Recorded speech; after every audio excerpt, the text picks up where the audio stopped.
আলহামদুলিল্লাহ, আজকে আমার ছেলে একদম চেটে পুটে খেয়েছে অনেকদিন পর। তো আমাদের সাথে রেসিপিটা শেয়ার। প্রথমেই আমি নিয়ে নিয়েছি পেঁপে এবং আলু। পেঁপেটা এরম ভাবে কেটে আলুটা কেটে নে।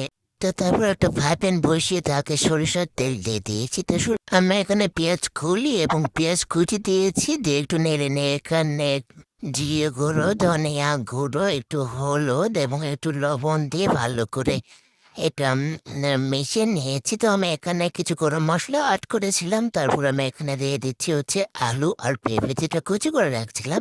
তো আলু পেঁপেটা দিয়ে একটু ভালো করে নেড়ে নিয়ে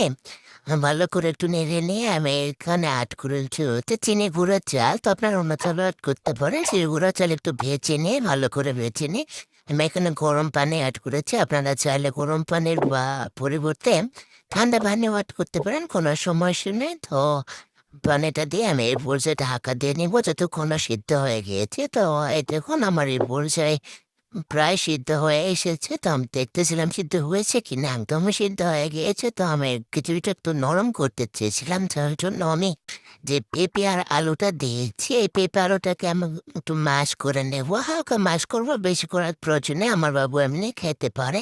তো এই যে আমার ম্যাশ করা শেষ। তো এই পর্যায়ে কিন্তু চুলার আঁচটা একটু বাড়িয়ে আমি একটু নেড়ে নেব। তো তাহলে আমার কিছু একদমই হয়ে যাবে। আপনারা দেখলেই বুঝতে পারবেন। এই যে দেখেন কত সুন্দর হয়েছে দেখতেও, মাশাআল্লাহ।